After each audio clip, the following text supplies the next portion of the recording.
All right, well, today I am drawing a sofa, but this is not any ordinary sofa. It's specifically a mid-century style sofa that I was inspired by on Wayfair, no less. And I'm just starting out. In order to draw this sofa, I got the dimensions, the measurements for this sofa, and then basically what you are going to have to do as well when you create your sofa, as you draw along with me, is you'll have to decide on the scale. So here I first got the height, as you can see in the top right. I got the height, got the seat depth, the measurement from the front to the back, got the overall height, and then I got the actual, width of it as well. And I found out it was about 7 feet long, about 3 feet wide. So I needed to get it into a scale that basically, scale meaning a measurement that I could fit on my paper. So as you can see in my little number writings in my notes, I ended up coming up with 1/2 inch equals 1 foot. So that means for every 1/2 inch, it actually means a foot in real life. So I'm starting out by measuring across. I decided I'm going to use that 1/2 inch equals 1 foot scale. So I started off by measuring out that width for the sofa. And then once I measured it, I made 2 vertical lines up. Why do I do 2 vertical lines up? Because this way I know what the actual measurement is. And then I did a horizontal line connecting them and then measured those out. So you can see here I have 3.5 inches, which equals basically the 7 feet, 7 foot wide sofa in real life. Now I'm measuring out the height of the sofa. And so again, it's about 3 feet tall. So, and according to that scale, that means I would have 1/2 inch for each foot. So that makes it about 1.5 inches on paper. But of course, this sofa is about 3 feet tall. So after I've measured it out, then I'm giving myself the floor, basically where I'm going to stop the sofa. And then I'm going to work my way from there. And I'm just drawing another vertical line. So you have here that the actual height, and it looks a little crooked, but it's actually not. It's just, for some reason, that's how it showed up on the camera for some weird reason.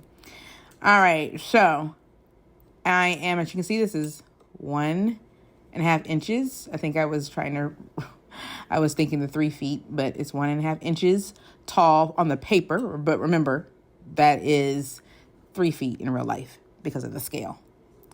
All right. So now, the next steps that I would need to take is to make sure that I know exactly where everything is going to be placed, where the sofa is going to actually begin and then end. So you see I've created this rectangular area because I have the actual the floor, and then I actually have the measurement from the floor area to the top, to that point, that second horizontal line if we're counting from the bottom. Now I'm making this little triangular pyramid type of gesture with my hand because we're going to need a vanishing point to help us in this creation of the sofa. So I will create the vanishing point kind of near the upper half of that, but I'm going to double check my measurements just to give myself a point at which to add the vanishing point. So I'm just taking the height of the sofa and then going up that same height and place my vanishing point.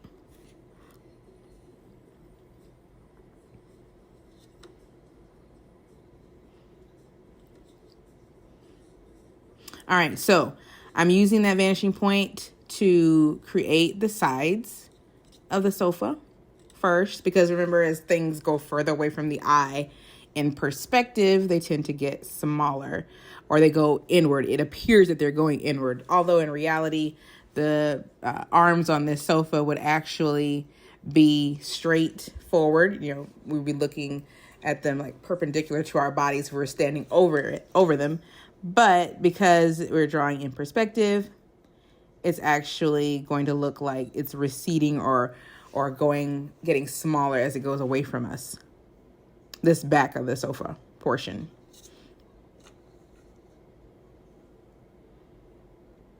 So I'm just drawing out my sidelines, and then now some of the horizontal portions.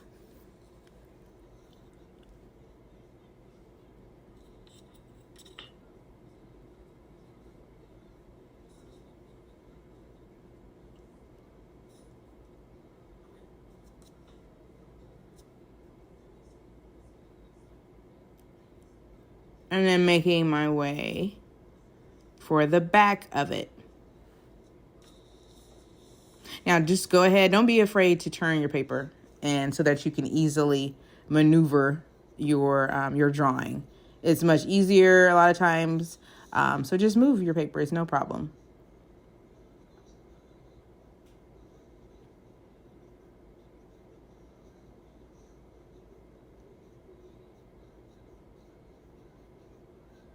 All right. So remember, when you're doing your sofa, you want to draw fairly lightly. You don't want to draw really, really hard. Now, my marks look a bit darker, but they do show up a bit darker when they're on camera. And I'm pressing a little bit harder than normal because the need for it to show up on the camera. But you want to stay as light as possible when you're creating your sofa, or any drawing for that matter. You want to stay light because you can always go back over the lines, but you can't make them darker. You can go back over the lines and make them darker, but you can't always erase easily a line if you go in really, really hard.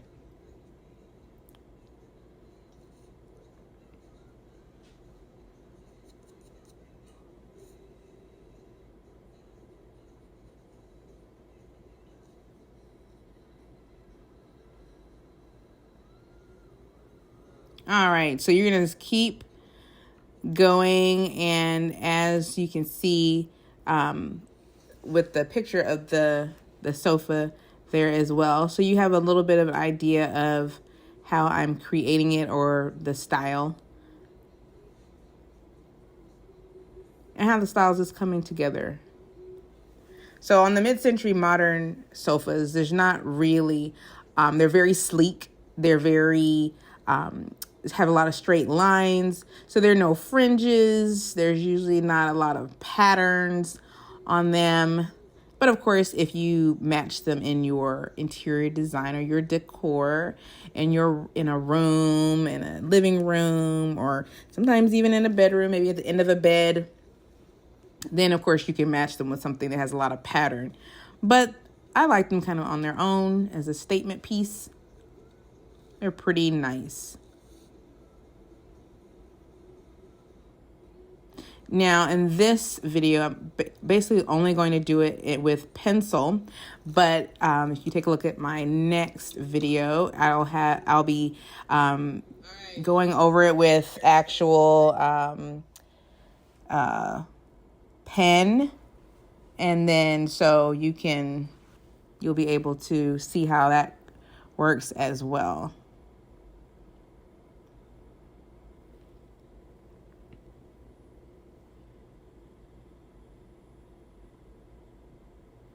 So just remember, stay light.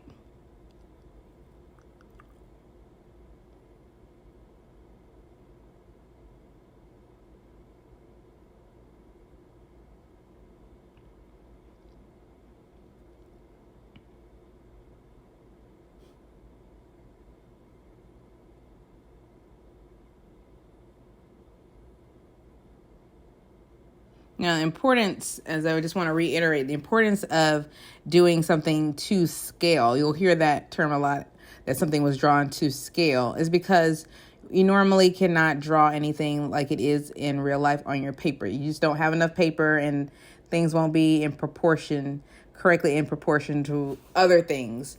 that you are drawing. So, for example, if you're drawing, putting this in an architectural elevation or interior elevation for interior design, planning to know what's going to be where, like where a window's going to be, where a sofa is going to be, where a lamp, piece of art, that type of thing. You need to be able to easily see what something will look like. So because you cannot create a whole big piece of paper that, in this case, for this sofa is 7 feet wide, that wouldn't be practical. You have to do something in a smaller scale. So architects, interior designers, they often do this where they draw things to scale at a smaller dimension or measurement than they really are in real life, so that you can see something easily on paper. You can take a piece of paper that's 9 by 12 inches or 8.5 by 11 or even maybe 12 by 18 and get a whole view of a place on that one piece of paper. All right, so I'm finishing out the interior now of the sofa. And again, I'm turning it. Don't be afraid to turn. And finishing out the seat cushions. Let me see. I just saw his. Let me see yours. Ewell. And I saw Johan's. Then I'll check Ruth in a minute. But Ewell, come on up. Stop taking 50 years in a day.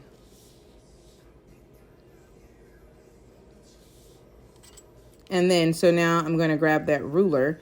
And remember that vanishing point we have above. That's going to guide us for the sheet cushions to make sure they're going in the right direction.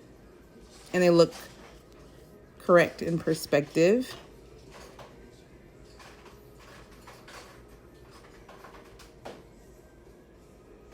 Lining it up with the end of that seat cushion. So basically, there were 3 seat cushions on this sofa. So if you wanted to get truly precise, you can measure the interior space between those 2 side armrests of the sofa and then just divide it into thirds or divide it by 3. And then that would give you the exact inches. But in my case, I believe it's okay. You can just eye this a little bit. But if you don't want to trust your eye, then of course you can do the measurement like I just explained.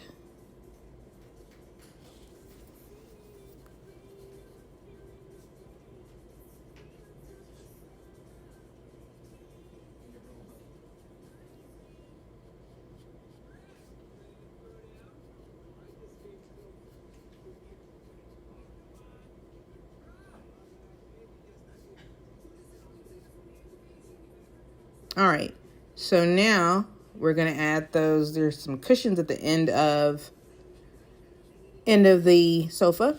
So you're starting off by making kind of the letter C, and then you're going to do another C, and create that little roll pillow or bolster pillow, I believe it's called. And then you're going to erase. Now, I have a very worn white eraser, but usually white erasers are the best for getting rid of marks. Just come. The thing. What does that mean? He what? Hided it. And even though I took a little bit more of it away, you can always add back. It's no problem. What thing are you talking about?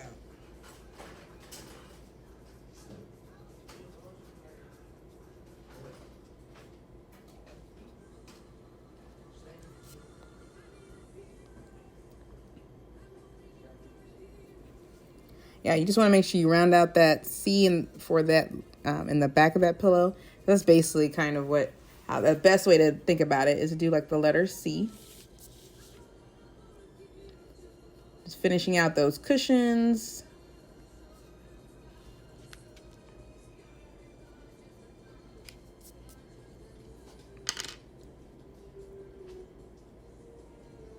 And then just getting rid of that top extra line that I had there, but you just I'm going to go back again because there's cushions there too. There are 3 cushions.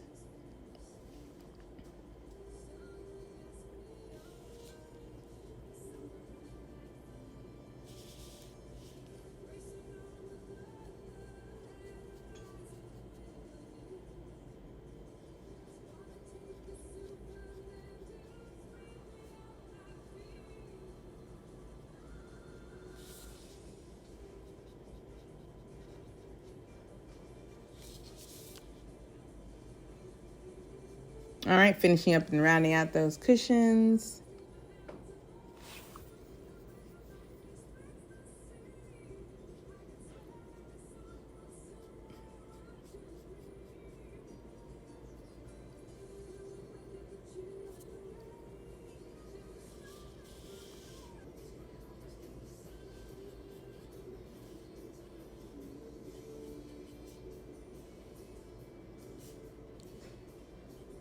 And I'm just imagining where the vanishing point will be coming from. You can use a ruler for this, of course, to line it up so that you're more precise if you feel more comfortable with that. But I feel like it was okay to just add it. Now I'm adding a little bit of the lines, hatching lines underneath. On the left side, I kind of have the light shining a little bit from the front, but of course you can adjust it however you feel like the light's actually shining on your piece.